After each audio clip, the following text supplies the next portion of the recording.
ইতিহাস আমাদের বলে বাল্যকাল থেকে নবুয়ত লাভ করা পর্যন্ত 40 বছর বয়স পর্যন্ত মুহাম্মদ সাল্লাল্লাহু আলাইহি সাল্লাম একটা মিথ্যে কথাও কখনো বলেননি।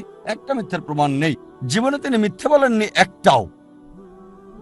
আর নবুয়ত পাওয়ার আগে তিনি পরিচিত ছিলেন সত্যবাদী, সৎ মানুষ আর দানশীল হিসেবে। তাকে বলা হতো আল আমিন। শত্রুরা, বন্ধুরা সবাই তাকে বলতো সত্যবাদী। অনেক দৃষ্টান্ত আছে, এমনকি সেসব লোকও নবীজির নবুয়ত লাভের পর তারা বলতো সে মিথ্যে বলছে। তারপর শত্রুরা, বিরোধীরা তাদের মূল্যবান জিনিসগুলো নিরাপত্তার জন্য তার কাছে রাখত। বিষয়টা তারপরও পরিষ্কার হয় যখন নবীজি মক্কা থেকে মদিনা হিজরত করেন। তিনি হযরত আলী রাদিয়াল্লাহু আনহুকে বললেন, এই জিনিসগুলো মালিককে বুঝিয়ে দেবে। তার শত্রুরা বলতো সে মিথ্যে বলছে, তারপরও তাকে তারা বিশ্বাস করত, মূল্যবান জিনিসগুলো তার কাছে রাখতো। কেন? আমরা আবু সুফিয়ানের কথা বলতে পারি, যিনি মক্কার একটা গোত্রের প্রধান ছিলেন। যখন তিনি রাজা হারক্লাউসের কাছে গেলেন, তার সাহায্য চাইলেন, তখন রাজা জিজ্ঞেস করলেন যে তোমার কি মনে হয়, তোমার জানা মতে এই নবী কখনো মিথ্যে বলেছে অথবা কখনো কি সে অবিচার করেছে?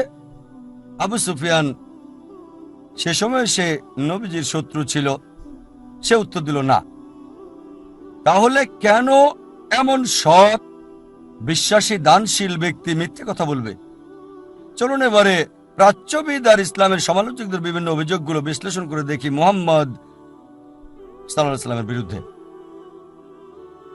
আলোচিত বিষয়গুলো দেখব।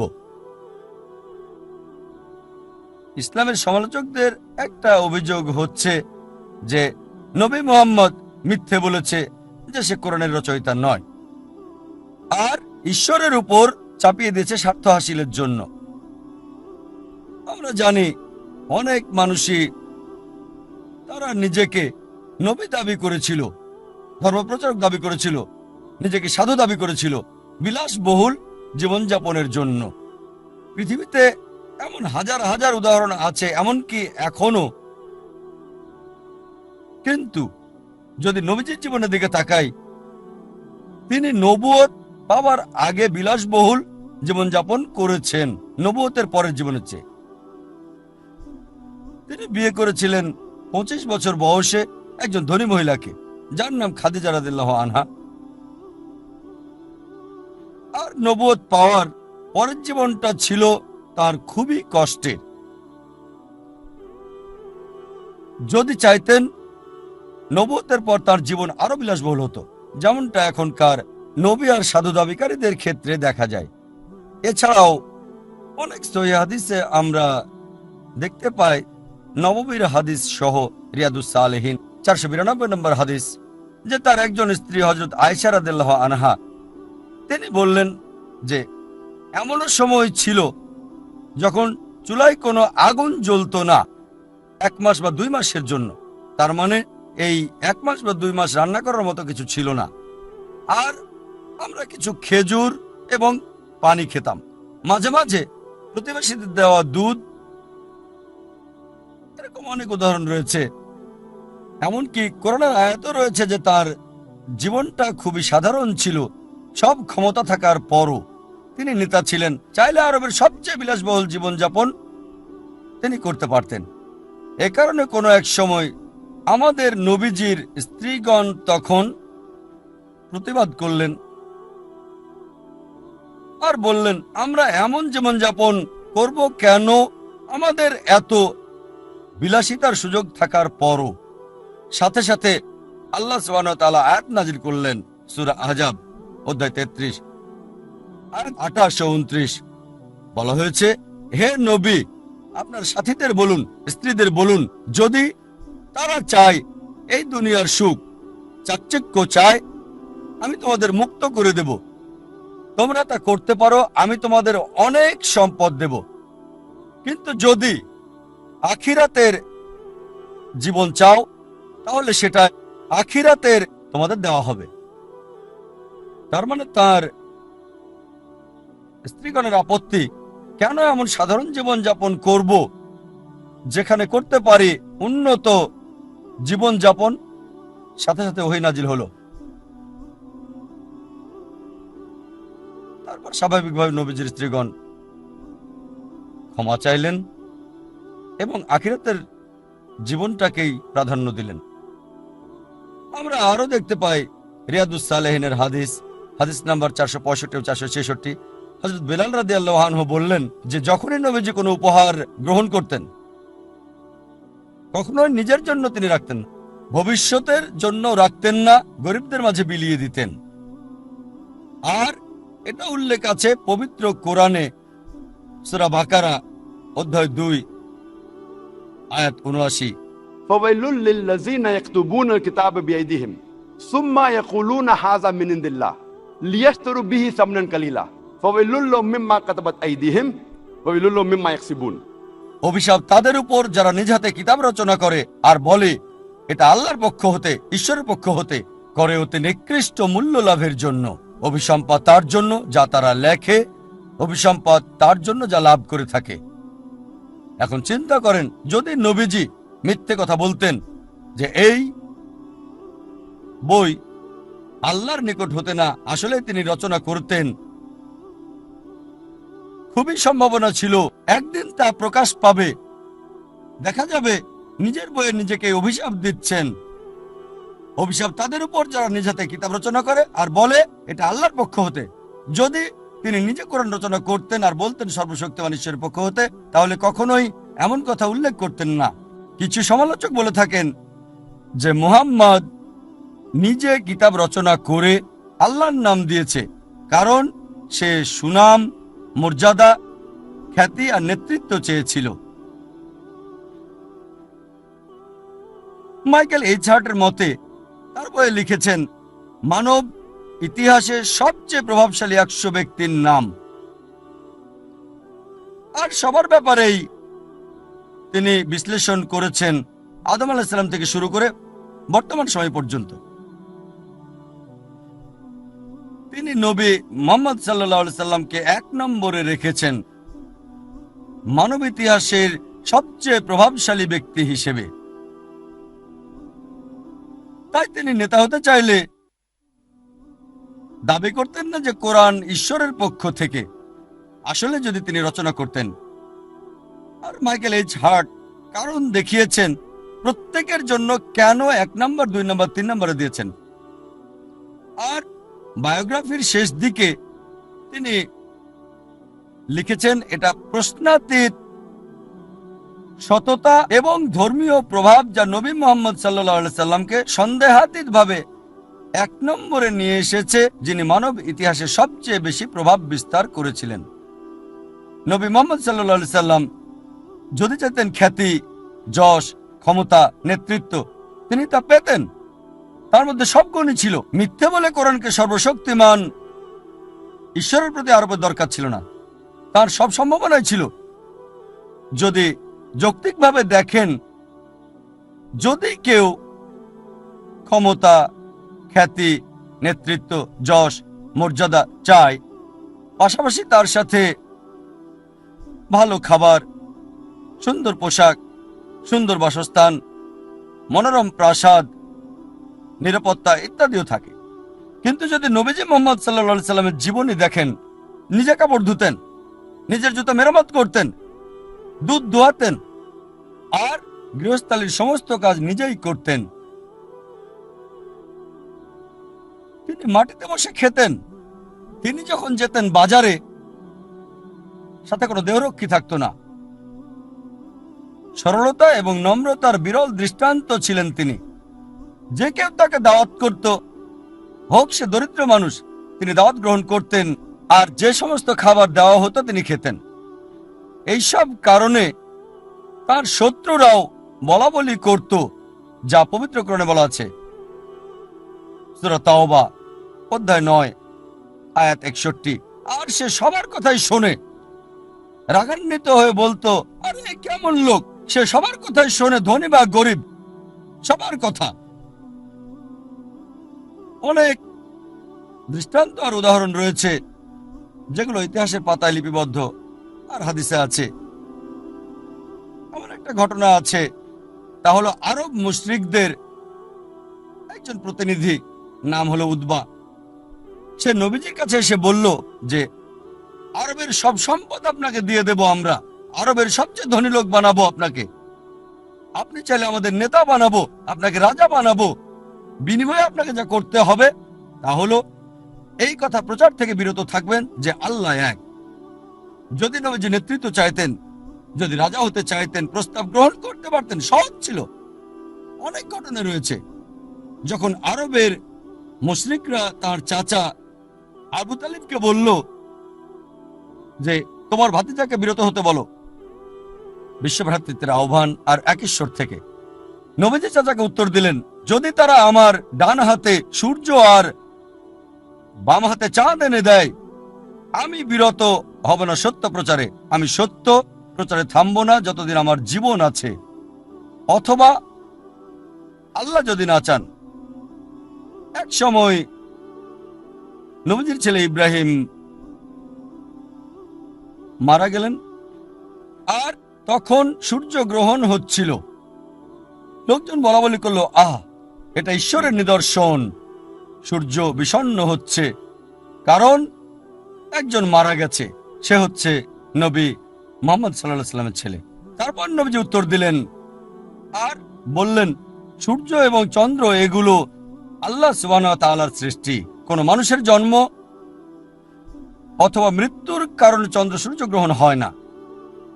যদি তিনি খ্যাতি আর ক্ষমতা চাইতেন, তার জন্য সুযোগ ছিল, তিনি বলতে পারতেন, হ্যাঁ আমার ছেলে মারা গেছে, আমি দেখছি স্বর্গ কাঁদছে। তিনি তা বলেননি, কারণ তিনি সত্যবাদী। কিছু সমালোচক তারা বলে নবী মুহাম্মদ সাল্লাল্লাহু আলাইহি সাল্লাম নাউজুবিল্লাহ কোরআনকে আরোপ করেছিলেন ঈশ্বরের প্রতি, কারণ তিনি আরবদের একত্রিত করতে চেয়েছিলেন, আর এটা আরব ইউনিটি এবং লিবারেশন থিওরি হিসেবে পরিচিত। অনেক থিওরির কথাই বলেছে সমালোচক আর প্রাচ্যবাদীরা। পবিত্র কোরআনে এমন একটা এত নেই যেটা বলে বা ইশারা ইঙ্গিতে বলেছে আরব ঐক্যের কথা, একটাও নেই। একটা তো কোনোভাবেই বলছে না ঐক্যের ব্যাপারে বা আরবদের স্বাধীনতার ব্যাপারে। কোরআনে উম্মার কথা আছে, জাতির কথা, সমগ্র মানব জাতির, আর একজন মানুষের উপর আরেকজন মানুষের শ্রেষ্ঠত্বের বৈশিষ্ট্য জাতের ভিত্তিতে নয়, বর্ণের ভিত্তিতে নয়, সম্পদের নয়, লিঙ্গের ভিত্তিতে নয়, এটা তাকওয়ার ভিত্তিতে। আর এটা বলা হয়েছে সূরা হুজুরাত অধ্যায় 49 আয়াত 13। আল্লাহ বলেছেন, ইয়া আইয়ুহান নাসু ইন্না খালাকনাকুম মিন যাকরিন ওয়া উনসা ওয়া জাআলনাকুম শুউবান ওয়া কাবাইলা লিতারাফু ইন্না আক্রামাকুম ইনদাল্লাহি আতকাকুম ইন্নাল্লাহা আলিমুন খাবীর। হে মানব জাতি, আমি তোমাদেরকে সৃষ্টি করেছি এক জোড়া নারী এবং পুরুষ থেকে, আর বিভক্ত করেছি জাতি এবং গোত্রে, যাতে তোমরা একে অপরকে চিনতে পারো। এজন্য নয় যে একে অপরকে ঘৃণা করবে। আর সেই বেশি সম্মানিত আল্লাহ সুবহানাহু ওয়া তাআলার কাছে যার রয়েছে তাকওয়া। আল্লাহ সুবহানাহু ওয়া তাআলার কাছে বিচারের মানদণ্ডটা জাতি, বর্ণ, দল, লিঙ্গ, সম্পদের ভিত্তিতে নয়, এটা তাকওয়ার ভিত্তিতে। এটা খোদাভীরুতা, এটা বিশ্বাস। অনেক আয়াতই রয়েছে কোরআনে সত্যবাদিতার ব্যাপারে, আর বলা হয়েছে সত্যবাদী হওয়ার জন্য যদি আপনজনের বিরুদ্ধেও যায়, মতবিরোধ হতে পারে তোমার বাবার সাথে, স্বামী স্ত্রীর মধ্যে, এমনকি আত্মীয়দের মধ্যেও, যদি আপনি সত্য কথা বলেন। আল্লাহ কোরআনে বলেছেন সূরা তাওবা অধ্যায় 9 আয়াত 24, কুল ইন কান আবাউকুম, বলো হোক সেটা তোমার পিতা ওয়া আবনাউকুম, অথবা তোমার সন্তান, ওয়া ইখওয়ানুকুম, অথবা তোমার ভাই, ওয়া আজওয়াজুকুম, অথবা তোমার সঙ্গী, ওয়া আশিরাতুকুম, অথবা তোমার আত্মীয়, ওয়া আমওয়ালুন ইকতারাফতুমুহা ওয়া তিজারাতুন তাখশাউনা কাসাদা ওয়া মাসাকিনু তারজাউনাহা। যে সম্পদ তুমি জমা করছো, যে ব্যবসা তুমি করছো, যে ঘরে তুমি বসবাস করছো। আল্লাহ বলছেন যদি এই 8টি জিনিসকে ভালোবাসো, তোমার পিতা, তোমার সন্তান, তোমার ভাই, তোমার সঙ্গী, তোমার আত্মীয়, যে সম্পদ জমা করছো, যে ঘরে বাস করছো, যে ব্যবসা করছো, তারপর আল্লাহ বলছেন अहब्बा इलैकुम मिनल्लाहि व रसूलिहि व जिहादिन फी सबिलिहि। যদি আল্লাহর চেয়ে এসবকে বেশি ভালোবাসো, তার রাসূলের চেয়ে, চেষ্টার চেয়ে, সংগ্রামের চেয়ে আল্লাহ সুবহানাহু ওয়া তাআলার পথে, আল্লাহ বলছেন ফাতারাব্বাসু, অপেক্ষা করো, हत्ता याति अल्लाहु बिअमरी वल्लाहु ला याहदिल कौमल फासिकिन। অপেক্ষা করো আল্লাহর সিদ্ধান্ত আসা পর্যন্ত। আল্লাহর আযাবের অপেক্ষা করো, আর আল্লাহ ফাসিক লোকদের অনুগ্রহ করেন না। সুতরাং নবীজি আরবের ঐক্য চাইলে এরকম আয়াত কোরআনে কেন উল্লেখ থাকবে? এটা আরো বলা হয়েছে পবিত্র কোরআনে সূরা আল ইমরান অধ্যায় 3 আয়াত 103-এ, वातसिमु बिहब्लिल्लाहि जमिया वला तफरकू। আল্লাহর রজ্জু শক্ত করে ধরো আর বিভক্ত হও না। তাই আমাদের নবীজি বিশ্বাসীদের ঐক্যের কথা বলছেন, তিনি এখানে আরবদের ঐক্যের ব্যাপারে বলছেন না। যদি নবীজি আরবদের ঐক্য চাইতেন, সহজে নেতৃত্ব নিয়ে নিতেন, তাদের নেতা হতেন, রাজা হতেন, সহজে আরবদের একত্রিত করতেন। কোরআনে অনেক আয়াতই আছে যেগুলো এই থিওরিকে খণ্ডন করে। আরো বলা হয়েছে পবিত্র কোরআনে সূরা আল ইমরান অধ্যায় 3 আয়াত 43-এ বলা হয়েছে, वइस कालतिल मलाइकतु या मरियमु, আর ফেরেশতাগণ बलल, হে মরিয়ম, इन्नल्लाह अस्तफाकी व तहरकी, যে আল্লাহ তোমাকে বাছাই করেছেন এবং পবিত্র করেছেন এবং সম্মানিত করেছেন সব নারীর চেয়ে। চিন্তা করেন, কোরআন বলছে যে মরিয়ম, যীশু খ্রিস্ট আলাইহিস সালামের মা, যিনি ছিলেন ইহুদি, তাকে পৃথিবীর সব মহিলার উপর মর্যাদা দেওয়া হয়েছে। যদি তিনি আরবের ঐক্য চাইতেন, তাহলে বাছাই করতেন তার মাকে বা তার স্ত্রীকে অথবা কন্যাকে, আরবের অন্য মহিলাকে, সব মহিলার প্রতিনিধি হিসাবে। কিন্তু তিনি বাছাই করলেন কাকে? মা মরিয়মকে, যিনি হলেন ঈসা আলাইহিস সালামের মা, সকল মহিলাদের উপর যাকে মর্যাদা দেওয়া হয়েছে। আর এর কারণটা পরবর্তী আয়াতে বলা হয়েছে সূরা আল ইমরান অধ্যায় 3 আয়াত 45, যে এটা সর্বশক্তিমান ঈশ্বরের পক্ষ থেকে প্রেরণা, তার কোনো পছন্দ নেই, তার পছন্দ অপছন্দের কোনো সুযোগ নেই, কারণ এই ওহী আল্লাহ সুবহানাহু ওয়া তাআলার পক্ষ থেকে।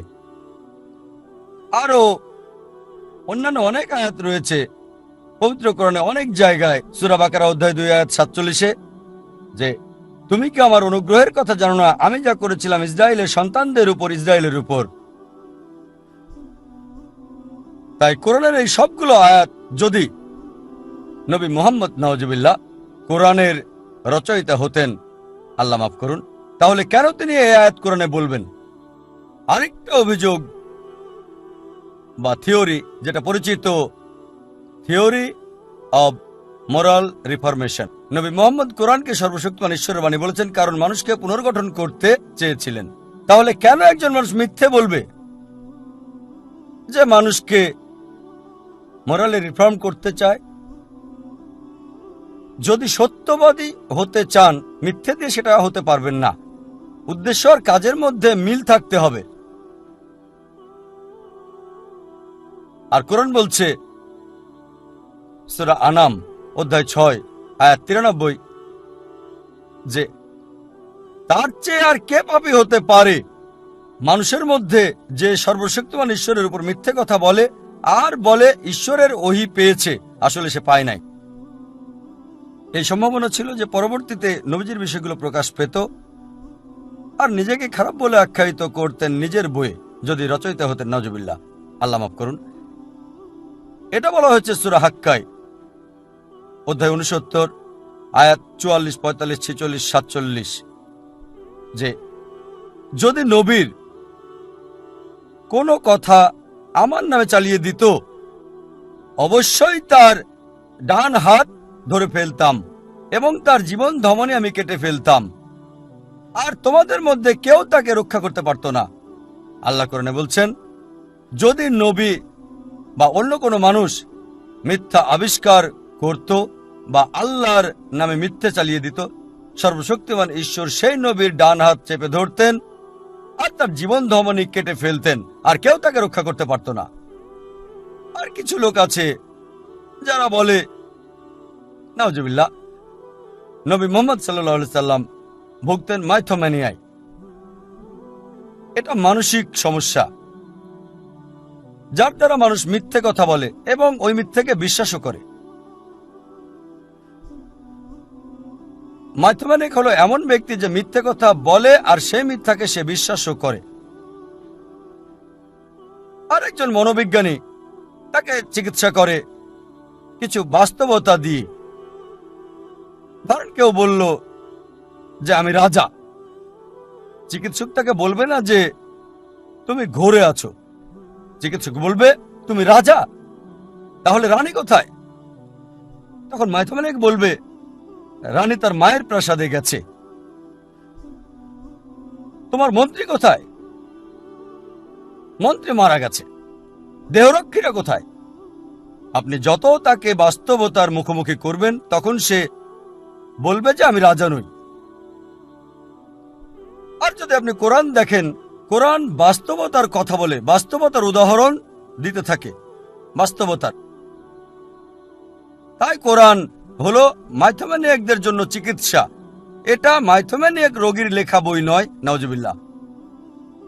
এছাড়াও আরো কিছু সমালোচক যারা বলে আর বিশ্বাস করে ধর্মীয় ইলুশন থিওরিতে, বলে যে নবী মুহাম্মদ সাল্লাল্লাহু আলাইহি সাল্লাম কোরআন রচনা করেছেন তার জ্ঞানে, অভিজ্ঞতা থেকে, বিভিন্ন ঘটনা, পারিপার্শ্বিকতা না জেনে নিজেই কোরআন রচনা করেছেন।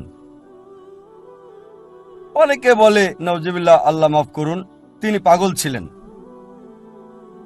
এখন যে লোকের মোহ আছে অথবা কোনো পাগল ব্যক্তির পক্ষে এত সুশৃঙ্খল আর সুষ্ঠুভাবে দৃঢ় থাকা 22 বছরের বেশি সময় সম্ভব না।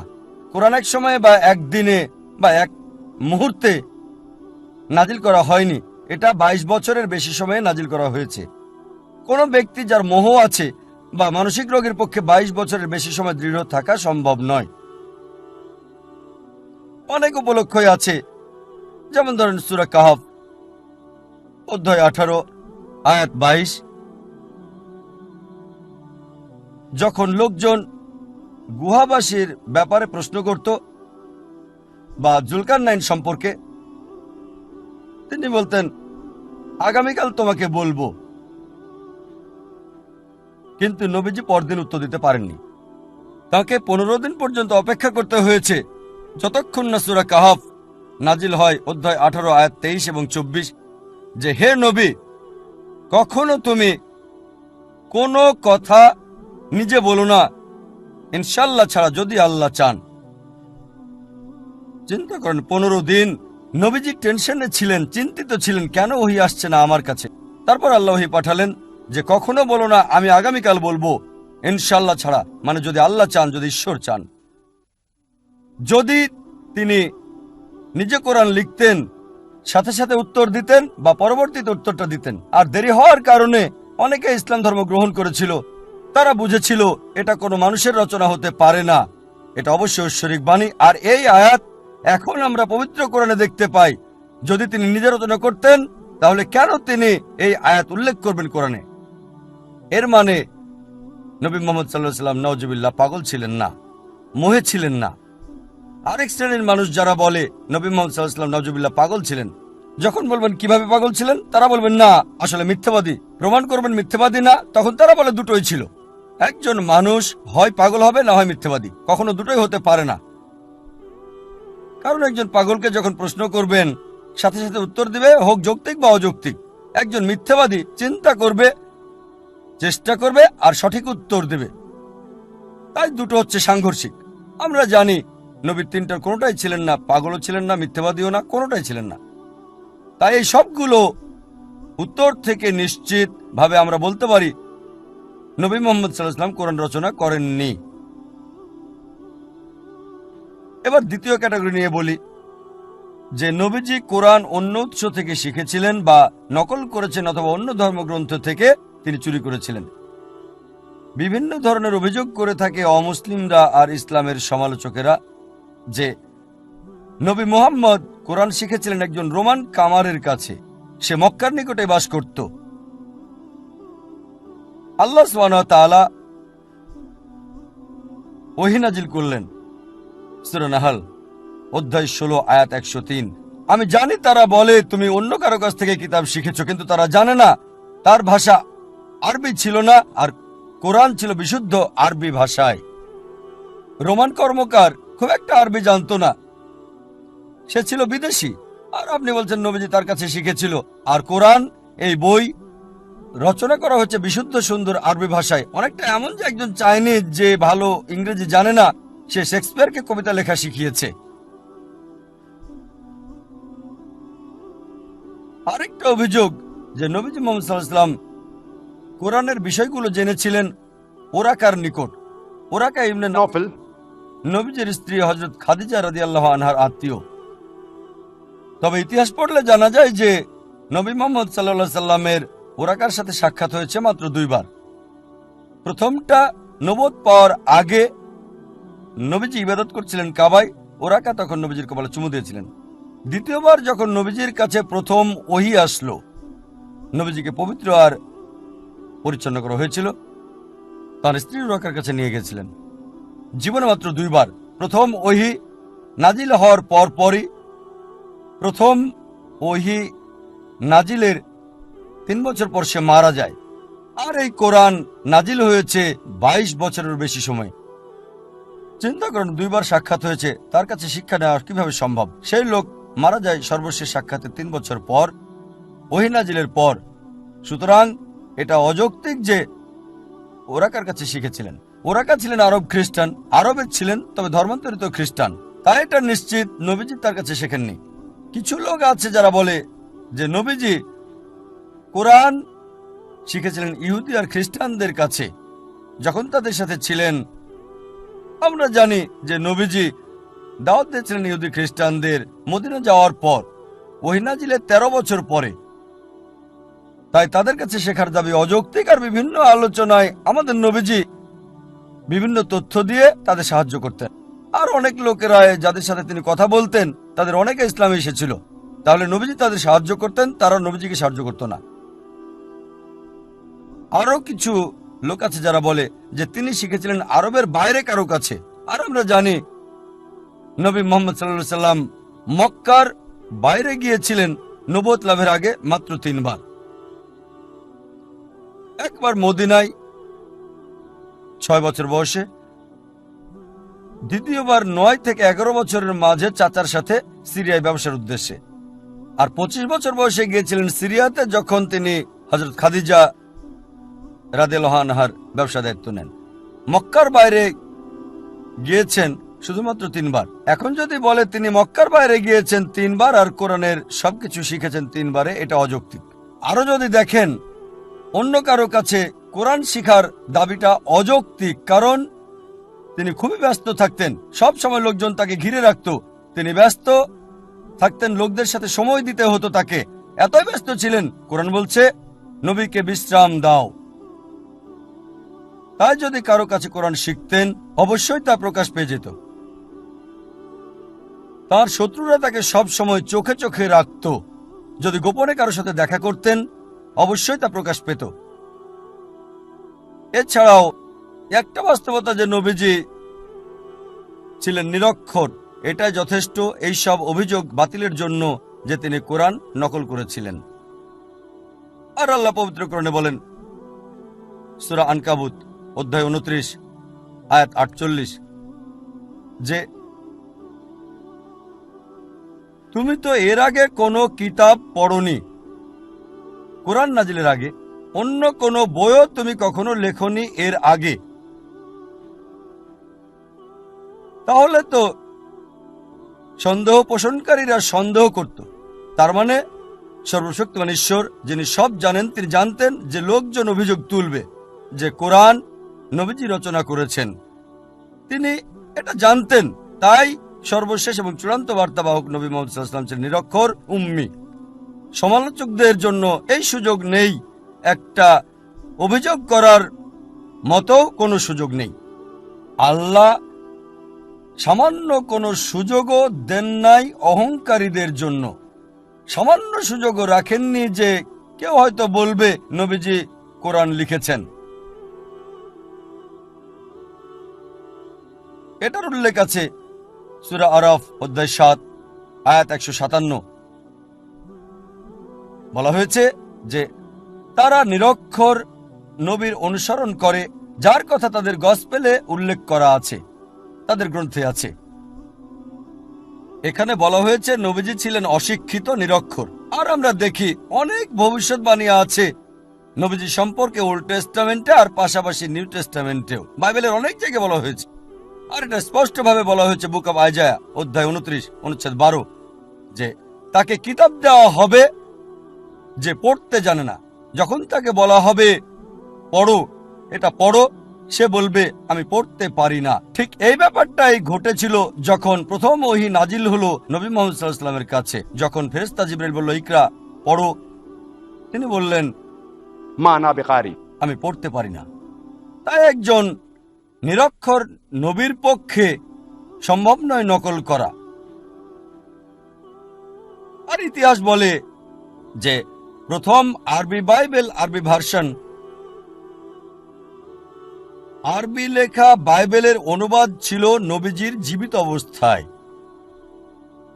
ওল্ড টেস্টামেন্টের প্রথম অনুবাদ লিখেছেন আর্টসাদিয়ন জিয়াস 900 শতাব্দীতে, প্রায় নবীজির মৃত্যুর 250 বছর পরে। প্রথম আরবি নিউ টেস্টামেন্ট লিখেছিলেন বা অনুবাদ করেছিলেন আরপেনিয়াস 1616 খ্রিস্টাব্দে, নবীজির মৃত্যুর 1000 বছর পরে। তাই এখানে বাইবেল থেকে নকল করার প্রশ্ন আসছে কি করে? অনেকেই আছে যারা বলে নবীজি নাউজুবিল্লাহ কোরআন বাইবেল থেকে নকল করেছেন। আর আমরা মানি যে কোরআন এবং বাইবেলের মধ্যে যথেষ্ট মিল রয়েছে। শুধু কোরআন এবং বাইবেলে যে যথেষ্ট মিল রয়েছে তার মানে এই নয় যে কোরআন বাইবেল থেকে নকল করা হয়েছে। এর সম্ভাব্য কারণ হয়তো দুটোরই উৎস এক। আমরা জানি সকল ঐশী গ্রন্থের উৎস এক, সর্বশক্তিমান ঈশ্বর।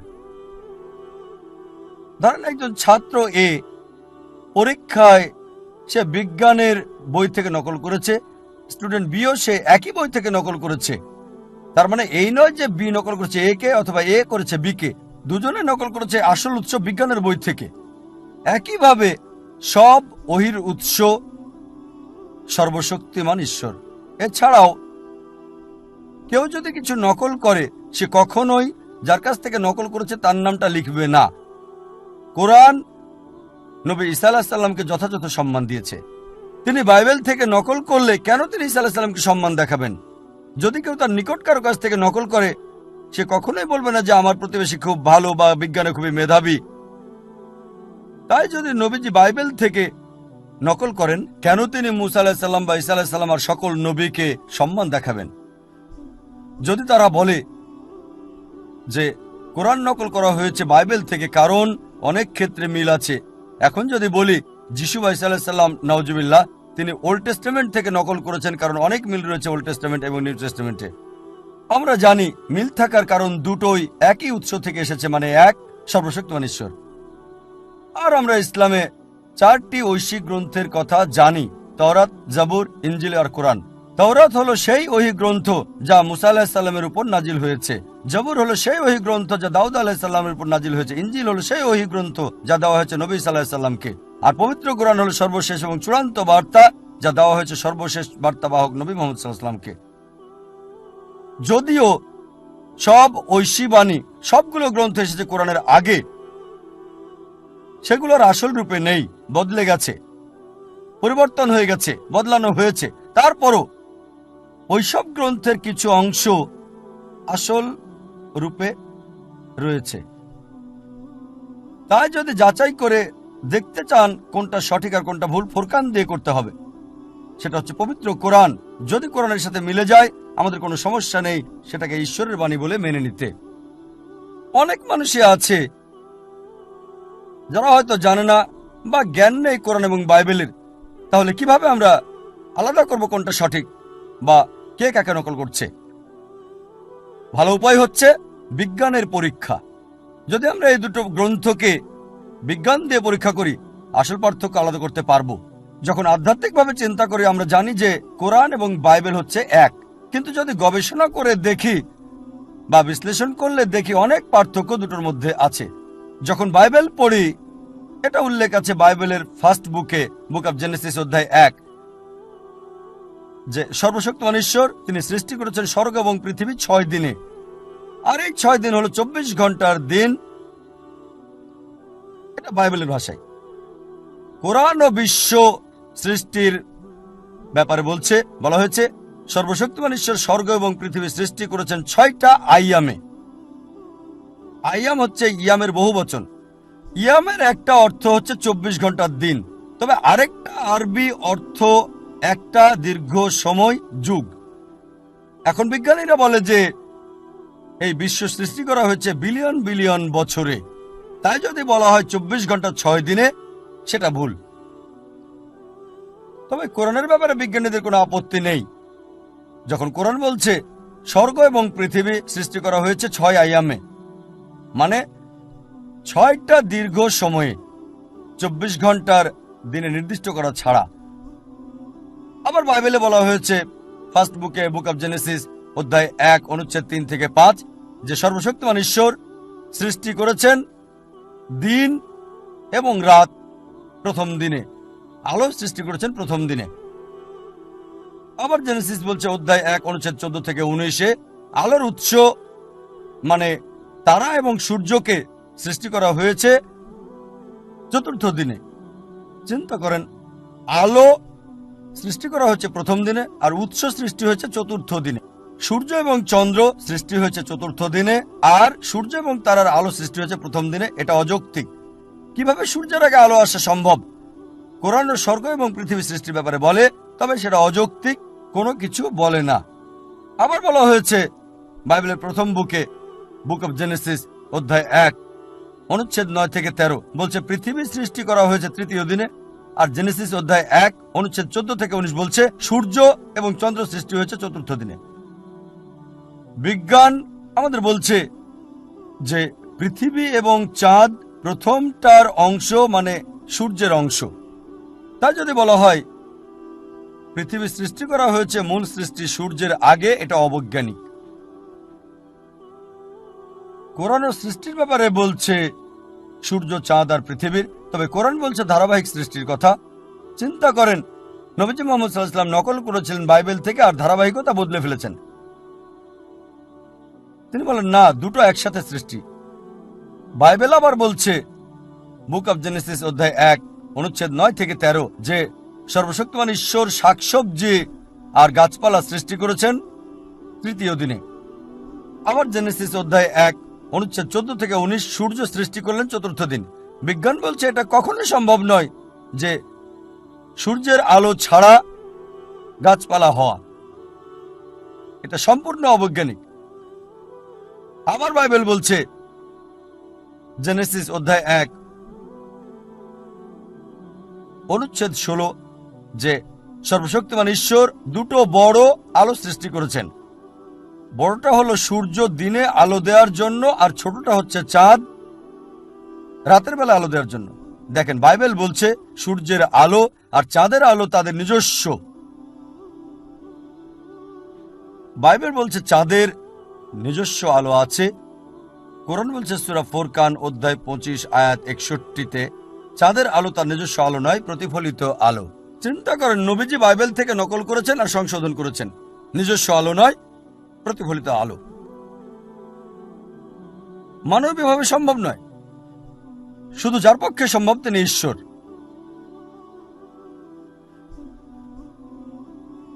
এমন অনেক বিষয় আছে যার উপর একটা লেকচার দেওয়া যাবে।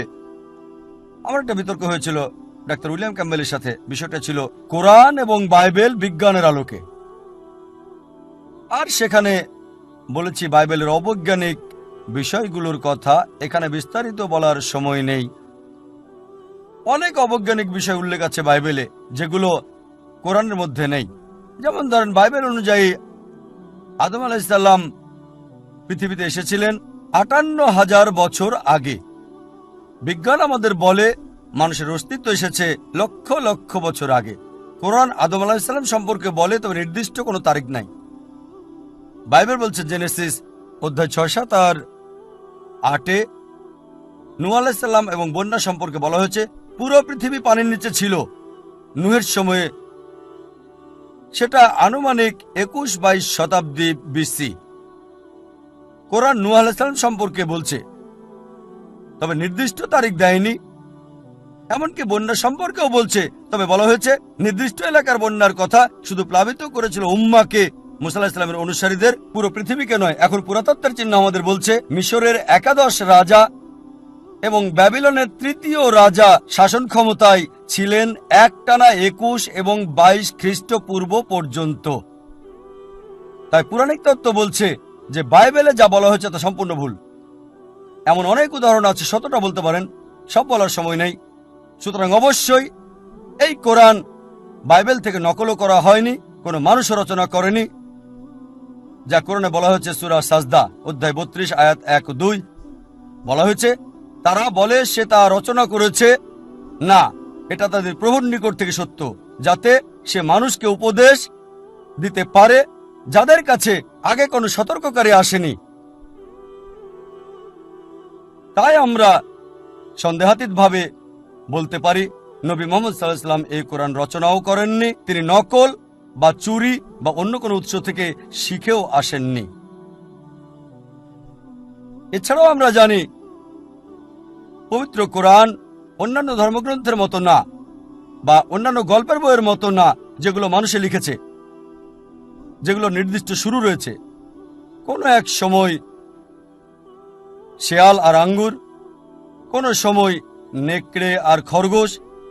যেমন বাইবেল বলছে শুরুতে ছিলেন ঈশ্বর। শুরুতে শব্দটা ছিল টিপিক্যাল। প্রত্যেক গল্পের বইয়ের ধারাবাহিকতা আছে, ধারাবাহিকতা দেখবেন শুরু এবং শেষ, একটা ক্রম ও ধারা। কিন্তু কোরআন একক। প্রথম নাজিল হওয়া কোরআনের আয়াত ইকরা, প্রথম অধ্যায় নয়, অধ্যায় 1 না, এটা অধ্যায় 96 সূরা ইকরা সূরা আলাক আয়াত 1। এর কোনো ধারাবাহিকতা নেই, এটা আদম আলাইহিস সালামকে দিয়ে শুরু হয় নাই। আর এভাবে ধারাবাহিকভাবে নূহ আলাইহিস সালাম, মুসা আলাইহিস সালাম,